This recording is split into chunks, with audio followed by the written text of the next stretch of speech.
क्योंकि माँ थी ना मैं, तो मेरी खुशी नेक्स्ट लेवल। और सबसे बड़ी बात उसके बाद ये अलग से टेंशन, तो सबसे बड़ा डर मुझे यही था। वहां से होती है स्ट्रगल लाइफ कहानी स्टार्ट। शुरू। हाँ, बहुत मतलब हमें बहुत नर्वसनेस भी थी और एक्साइटमेंट भी थी। तो 4/1/2024 वो दिन था जब परीक्षित इस दुनिया में आया। Hey guys, welcome back to our channel, that is mister and missus Pankhal. तो गाइस, आज परीक्षित पूरे 2 महीने का हो गया है, 2 months कंप्लीट हो गए। और ये जो 2 महीने की जर्नी है परीक्षित के साथ हमारी, ये काफ़ी इंटरेस्टिंग, काफ़ी कॉम्प्लिकेटेड, काफ़ी स्ट्रगल वाली रही। क्योंकि जब आप फर्स्ट टाइम पेरेंटहुड में आते हैं तो आप ये लगा लो कि आपके हाथ बदल सी जाती है। आपके हाथ में एरोप्लेन दे दिया और आपको चलाना है। हाँ। अब देख लो, जबकि आपने पहली बार एरोप्लेन देखा ही हो और वही आपको चलाना है, वो सिस्टम था। काफ़ी कुछ मतलब इन 2 महीने में हमने फेस किया, काफ़ी कुछ सीखने को मिला, लर्निंग भी थी, एक्साइटमेंट भी थी और काफ़ी अच्छा भी लगा। तो इन 2 महीने में मतलब कैसे हमने अपने बेबी की केयर की, क्या क्या प्रॉब्लम्स हमने फेस की, वो सब हम इस वीडियो में डिस्कस करेंगे आज परीक्षित के 2nd मंथ कंप्लीट होने पर।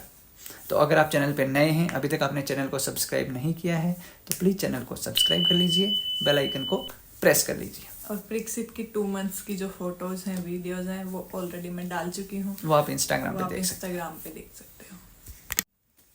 तो गाइस, स्टार्ट करते हैं परीक्षित की 2 महीने की जो जर्नी है वो। तो 4/1/2024 वो दिन था जब परीक्षित इस दुनिया में आया।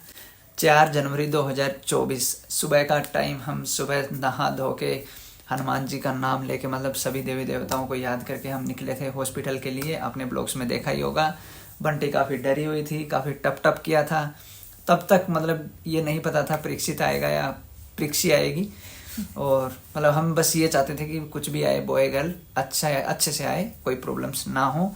और थैंक गॉड की परीक्षित बिल्कुल सही सलामत आए। फर्स्ट टाइम परीक्षित को देखा तो काफ़ी अच्छा लगा। तो सबसे बड़ा डर आपने देखा होगा लास्ट वीडियोस में। तो सबसे बड़ा डर मुझे यही था कि परीक्षित को निक्कू में ना रखें बस। हाँ, क्योंकि आजकल मोस्टली केसेस में 90% केसेस में ऐसा होता ही है कि बच्चे को निक्कू में रखते हैं कुछ टाइम के लिए, बट परीक्षु को कुछ एक पल के लिए भी नहीं रखा। और वैसे मैंने पूरे हॉस्पिटल में हंगामा मचा रखा था कि मेरे बेटे को, मेरे कुछ भी हो, मतलब बेटा बेटे तो पता नहीं था, तो कुछ भी हो बस उनको मशीन में मत रखना। तो जैसे ही बेबी हुआ तो डॉक्टर मेरे पास लाए, बोले ये लो आपका बेटा, हम मशीन में नहीं रखेंगे इसको।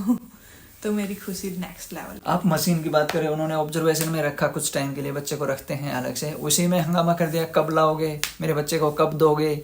डॉक्टर बोला अरे सब्र करो भाई, पहले अच्छे से पूरे टेस्ट कर लेते हैं, चेक कर लेते हैं। तो डरते डराते ऐसे परीक्षित इस दुनिया में आया। और परीक्षित का वो पहला दिन था, उस दिन तो आंखें भी नहीं खोल रहा था अच्छे से। हाँ, बहुत मतलब हमें बहुत नर्वसनेस भी थी और एक्साइटमेंट भी थी। पता है, इस टाइप का था कि जब आप पेरेंटहुड में आते हो ना, तो बहुत डर सा रहता है, चलो बच्चा तो आ गया, आप टेक केयर कैसे करेंगे, क्योंकि हमें तो कुछ ABC पता ही नहीं होता, फर्स्ट बेबी होता है। तो उसके बाद परीक्षित आया। परीक्षित के आने के बाद सारे रिलेटिव्स वगैरह आए, सब आए, तो पहला दिन निकल गया। और फर्स्ट 3 दिन मतलब आपको पता है कि C-सेक्शन डिलीवरी होती है, तो फिर 3 दिन हॉस्पिटल में रहना पड़ता है। तो वो 3 दिन इतना पता नहीं चला, क्योंकि वहाँ पे टेक केयर करने के लिए सिस्टर्स रहती हैं, नर्सिस रहती हैं, डॉक्टर्स रहते हैं। तो 3 दिन तक तो हमें हाथ ही नहीं लगाने देते। तो यूं लगता है कि हाँ अच्छा कर लेंगे, सब कुछ कर लेंगे, इसमें तो कुछ भी नहीं है। लोग तो यूं कहते हैं कैसे बच्चे को पालोगे, कैसे वो करोगे, लेकिन उन 3 दिन तो बिल्कुल पता भी नहीं चला। क्योंकि जब भी फीडिंग का टाइम हो, सिस्टर आए, फीड करवाए, और डॉक्टर आए, इंजेक्शन लगाए, बंटी को पेन भी नहीं हो रहा है, तो बंटी अपने आराम से, सिस्टर नर्सिंग सब, हाँ, मतलब डाइपर और ड्रेसिंग, क्लीनिंग सब सिस्टर करती। तो 3 दिन तो पता नहीं चला। उसके बाद जब डिस्चार्ज होके हम घर पे आए, वहां से होती है स्ट्रगल लाइफ स्टार्ट।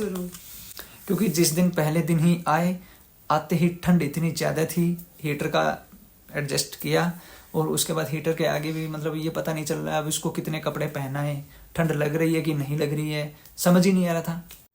और उसके बाद शाम को हम डिस्चार्ज हुए थे। तो नाइट में जैसे मैंने बताया कि हीटर वगैरह लाने के बाद सबसे बड़ी टेंशन कि अब इसको फीड कब कराना है, कैसे कराना है, मतलब दूध पिलाना कैसे है। हमने तो हॉस्पिटल में एक बार भी पिलाया नहीं।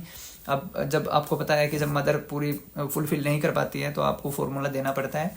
तो उसमें भी काफ़ी प्रॉब्लम्स आई थी। जब फॉर्मूला देना है तो कैसे, कितना देना है, कैसे देना है, बताया था उन्होंने, पर वही है कि डर रहता है इसका पेट भरा कि नहीं भरा, रात में ये अच्छे से सो भी रहा है कि नहीं सो रहा है। और जब बच्चा छोटा होता है ना, तो मतलब 24 घंटे में से 18 घंटे सोता है। तो अब हम तो सोच रहे थे कि सो रहा है, भूखा नहीं होगा, सो रहा है। लेकिन फिर डॉक्टर से पूछा तो डॉक्टर ने बताया आपको हर 2.5 घंटे में उसको फीड कराना है, चाहे वो सो रहा हो या जग रहा हो। हाँ, उसके बाद हमें नेक्स्ट डे जाना था कि 2 दिन बाद हमें हॉस्पिटल जाना था। तो हमने डॉक्टर से पूछा कि ये तो मतलब दूध के लिए रोता ही नहीं है, ये तो बस सोता ही रहता है। तो डॉक्टर ने बोला कि अभी ये छोटा है, इतना समझदार नहीं है कि मेरे को भूख लगी मेरे को दूध पिलाओ, ये नहीं ऐसे रो के बताएगा। आपको देखना है कि आपने कब पिलाया, उसके तुरंत 2 घंटे बाद आपको पिलाना है। और हम ना फोन में अलार्म सेट कर करके ऐसे 2 घंटे पे, हम 2.5 घंटे में इसको फीड करवाना होता था, हम 2 घंटे पे अलार्म सेट करके रखते ताकि आधे घंटे हमें भी लगे। अगर हम सो गए हो तो आधा घंटा लग जाता है उठने में। तो हर फर्स्ट 3 दिन मतलब 3 दिन हॉस्पिटल में रहे, उसके बाद नेक्स्ट 3 दिन बंटी और मैं मतलब ये लगा लो मुश्किल से ही 1-2 घंटा सोए होंगे, नहीं तो नहीं। उधर मम्मी भी बीच बीच में उठ के, इधर धीरज, सब मतलब यूं था कि कैसे करें। हाँ, तो इस तरह से हमने शेड्यूल बनाया कि हर 2 घंटे में फीड कराना है, प्रीक्षु को दूध पिलाना है। और वैसे एक चीज थी, जब मतलब प्रीक्षित नहीं था तो ना, जब हम रात को उठते थे तो अगर रात को बीच में एक बार भी उठ जाते ना तो सुबह उठ के कहते हैं सर दर्द हो रहा है। हाँ। रात को सो नहीं पाए और प्रीक्षित ने पूरी रात जगाए रखा और हमें कुछ पता नहीं चला कि हमें सर दर्द भी है, हमारी नींद भी पूरी नहीं हो रही है। तो आपको रात को कोई एक बार जगा देता, सिर में मतलब इतना हेडेक हो जाता, सर दर्द हो जाता। मेरे को तो अगर कोई रात में एक बार भी यूं कह देता ना बंटी, मैं उसका सर फोड़ दूं। और मेरे को यही डर था कि मतलब रात को बच्चे को दूध भी पिलाना है, उसका ध्यान भी रखना है, डायपर भी चेंज करना है, तो बंटी कैसे करेगी, क्योंकि रात को तो उठ नहीं सकती, उठेगी तो हेडेक होगा। लेकिन प्रीक्षित के आने के बाद थैंक गॉड ऐसा कुछ भी नहीं हुआ। चाहे पूरी रात जगा रहना पड़े, चाहे पूरे दिन जगा रहना पड़े, 24 घंटे ऐसे आंखें यूं भी ना झपकानी पड़े, कुछ नहीं हुआ, ना हेडेक, कुछ भी नहीं। तो ये एक अच्छा मतलब होता है, ये मतलब भगवान आपको इतना बनाता है, प्रीपेयर करके रखता है भगवान। हाँ, सब कुछ कि भाई आपका बेबी आने वाला है, आप तैयार हो जाओ। अब आपका खाना पीना रहना सोना सब चेंज हो रहा है, आपको पूरा एक वार करना है। अच्छा, उसके बाद हम गए थे, हमारी नेक्स्ट विजिट थी हॉस्पिटल में, 3रे दिन या 4थे दिन है ना। हाँ, 3रे दिन थी शायद। तो हम विजिट पे गए थे डॉक्टर के पास, और जैसे ही हम हॉस्पिटल में डॉक्टर के पास गए तो डॉक्टर ने जॉइंटिस चेक किया प्रीक्षित का, और प्रीक्षित को बता दिया पी लिया। बोला इसको तो बहुत ज्यादा पी लिया हो रखा है, एडमिट करना पड़ेगा। तो वहां से ही मेरे पैरों तले जमीन खिसक गई थी। मतलब मैं इतनी बोल्ड हूँ कि मतलब मैं कभी जल्दी से रोती नहीं थी, लेकिन मैं पहली बार मतलब हनी के सामने तो शायद किसी के लिए अब तो मेरा ये प्रीक्षित, मतलब मैं प्रीक्षित के लिए रोई थी। बहुत ज्यादा रोए थे, थोड़े नहीं बहुत ज्यादा रोए थे। और रात में उस दिन हाँ बेटा, मतलब आप ये लगाओ डिलीवरी को 6 ही दिन हुए थे, और रात में बंटी ने जिद कर ली कि मैं तो हॉस्पिटल में रहूंगी प्रीक्षित के पास, मैं घर नहीं जाऊंगी। अब आप देखो ठंडी का टाइम, जनवरी का, और हॉस्पिटल में प्रीक्षित एडमिट। आपको पता है हॉस्पिटल में अंदर NICU में जाने नहीं देते। ये प्रीक्षित भी आ गया, तो सी सेक्शन डिलीवरी, और 6 दिन ही डिलीवरी को हुए, और फिर भी जिद कर रखी कि नहीं मैं तो प्रीक्षित के पास ही रहूंगी। बड़ी मुश्किल से घर पे लाया मैंने बोला ठीक है मैं भी आपके पास ही रहूंगा। फिर मैं सुबह जल्दी गया बंटी को लेके, बट थैंक गॉड कि जो प्रीक्षित है नेक्स्ट डे ही डिस्चार्ज हो गया। और उसके बाद हमें और ज़्यादा टेंशन हो गई। पहले तो हम यही टेंशन रखते थे कि ये भूखा है कि नहीं, अच्छे से सो रहा है कि नहीं सो रहा है, डायपर वगैरह चेक करना। उसके बाद ये अलग से टेंशन कि अब इसकी आंखों का कलर कैसा है, इसके फेस का कलर कैसा है, मतलब थोड़ा सा भी यूं लगे कि येलो येलो हो रहा है, डॉक्टर के चलो भाई। एक दिन तो रात को क्या हुआ, दूध नहीं पी रहा था, मतलब पी क्या रहा था, हमें पिलाने का तरीका हमारा गलत था। तो हमें लगा कि, और फिर ऊपर से 1-2 छींक आ गई प्रीक्षित को। हाँ। तो हमें और ज्यादा टेंशन हो गई। हम फटाक से रात को ही हॉस्पिटल गए। नहीं वो बताते हैं, जब परीक्षित को ना छींके आई 2-3, जिस दूध पी रहा था तो परीक्षित को छींके आ गई, तो हमें लगा परीक्षित को ठंड लग गई। हमने लगा दिया कॉटन उठा के, गरम परीक्षित निकाल के परीक्षित को सेकने लग गए ऐसे ऐसे। और फिर भाई इसको फिर से 1-2 छींक आ गई, तो हमें लगा भाई इसको तो बहुत ज्यादा ठंड है। हमने अपने मतलब रिलेटिव में फोन किया, तो उन्होंने हमें और डरा दिया कि निमोनिया हो गया होगा बच्चे को, जल्दी से जल्दी डॉक्टर के लेके जाओ। हम हॉस्पिटल में गए, निक्कू में लेके गई, सिस्टर ने मेरे को बोला इसको तो कुछ नहीं हुआ, तो फन कर रहा है, आराम से चिल मार रहा है लड़का। तो फिर हमने बोला कि ये दूध क्यों नहीं पी रहा, तो और इसको छींक क्यों आ रही है। तब उन्होंने उनको दूध पिला के दिखाया कि आपको ऐसे दूध पिलाना है, और ऐसे दूध पिलाओगे तो ना इसको छींक आएंगी और अच्छे से पी भी लेगा। दूध पिलाने का तरीका बताया उन्होंने। तो ये काफी चीजें हैं जो हम लोगों को नहीं पता होती हैं, जो फर्स्ट टाइम पेरेंटहुड में आते हैं, कि कैसे दूध पिलाना है, किस टाइम पिलाना है, डायपर्स वगैरह किस टाइम चेक करना है। तो उसके बाद प्रीक्षित को 10 डेज पे बुलाया था कि 10 दिन के बाद आना। तो हम 10 दिन के बाद हॉस्पिटल में गए, डॉक्टर ने प्रीक्षित को चेक किया, और फिर डॉक्टर ने बता दिया अब प्रीक्षित को पीलिया से मुक्ति मिल गई है। मतलब जो छोटे बच्चे होते हैं उसको मोस्टली 10 डेज तक ही जॉइंटिस आता है। तो प्रीक्षित को 10 दिन हो गए थे तो फिर नहीं था, तो हमने डॉक्टर से पूछा अब हम घर जा सकते हैं, तो डॉक्टर ने हमें परमिशन दे दी थी कि अब आप नहीं, डॉक्टर ने तो बोला था कि मैं तो एडवाइस करूंगा कि 3 महीने तक आप छोटा है बच्चा लेके नहीं जाएंगे, इन्फेक्शन का डर रहता है। बट हाँ, अगर आपको जाना है आप जा सकते हैं अपने रिस्क पर। दोनों डॉक्टर ने मना किया था, गायनो ने भी आपकी ने मना किया था और जो निक्कू के डॉक्टर हैं उन्होंने भी मना किया था। बट फिर भी हमें जाना तो था ही, क्योंकि हमारी इतनी ज़्यादा छुट्टी तो थी नहीं। मतलब आपकी तो थी, मेरी नहीं थी। मेरे को ऑफिस से मतलब इतनी छुट्टी कहाँ मिलती है, आपको पता ही है। फिर भी हमने प्रीक्षित को 15 डेज का किया था कि मतलब 1-2 दिन हमने और भी दिए थे ताकि फिर से कुछ ना हो जाए प्रीक्षित को। तो 15 दिन का प्रीक्षित जब हुआ था तब हम घर गए थे। तो 15 डेज यहाँ पे हमने जैसे तैसे निकालने के बाद फाइनली हम पहुंचे घर। गाँव में जाने के बाद 15 दिन के बाद कुआं पूजन था, तो 15 दिन वो भी निकल गए, क्योंकि घर पर तो आपको पता है कि सब लोग होते हैं तो दिन निकल जाता है। और रात को हम दोनों केयर करते ही थे, पूरी रात ऐसे जगना, फीड कराना। और सब लोग बोलते थे ना कि ऐसे करना है, वैसे करना है, भूखा रहता है, ये रोता रहता है। मेरा दिमाग सरक गया था। मैंने हनी को बोला मेरे से नहीं पाला जाएगा, मेरे से बच्चा पाले नहीं जाएंगे अब। तो हनी ने फिर काफी मोटिवेट किया। एडवाइस तो आपको मिलती ही रहती है। जब हम घर थे तो हमें भी एडवाइस मिलती थी, इसको फॉर्मूला ना दे के आप गाय का दूध दो, भैंस का दूध दो, इसमें अगर इसको पी लिया हुआ है तो इसको धूप में रखो, धूप में आप इसको मतलब इसकी आंखों में धूप लगाओ, ऐसा भी बोला। मुंह पे, फेस पे धूप लगाओ। लेकिन डॉक्टर ने बोला था कि आपको फेस और जो प्राइवेट पार्ट्स हैं उसको हाइड करना है, कवर करना है, तभी आपको इसको धूप लगानी है, वो भी सुबह सुबह की, ना कि पूरे दिन। हमने क्या किया, प्रीक्षित को 2-4 दिन पूरे दिन धूप में लेटाए रखा। प्रीक्षित, हाँ 2-4 दिन ही, 10-15 दिन पूरे दिन मतलब धूप में प्रीक्षित को मैंने ऐसे फेस पूरा मैं धूप की तरफ कर दी थी, क्योंकि माँ थी ना, मैं डर गई थी प्रीक्षित को धूप नहीं लगाऊंगी तो फिर से कभी पीलिया ना आ जाए, वरना मेरे को धूप पसंद भी नहीं है। वैसे पीलिया तो आया नहीं और प्रीक्षित को कालिया आ गया। नहीं, प्रीक्षित को कालिया आ गया। प्रीक्षित इतना काला हो गया, वहां पे इतना काला हो गया भाई। अब इसको बढ़िया मंजाई करी है मैंने। तो नहीं पता होता है, सारी मतलब ये टेंशन्स रहती हैं। अब जैसे फिर प्रीक्षित की आंख में कुछ हो गया था कि पानी आने लग गया था, वो अलग से हमें टेंशन हो गई। अब हमें पता नहीं था कि भाई छोटे बच्चों को आता ही है, नॉर्मल चीज होती है, या फिर उसकी कुछ एक्सरसाइज करनी होती है आंख की, उससे ठीक हो जाता है। लेकिन हमें नहीं पता था। और सबसे बड़ी बात, जिस डॉक्टर के पास गए उसे भी नहीं पता, उसने भी लिख दी दवाई की इसको तो इन्फेक्शन है। टेस्ट भी किया, ब्लड टेस्ट भी किया, फिर भी दवाई लिख दी। प्रीक्षित की तरफ ऐसे भी नहीं देखा उसने। हाँ, बस ऐसे। तो ये ऐसा नहीं है कि जो फर्स्ट टाइम पेरेंटहुड में आते हैं उन्हें ही नहीं पता होता। बताओ, डॉक्टरों को भी नहीं पता होता है, क्योंकि इनके भी एक स्पेशल डॉक्टर होते हैं बच्चों के।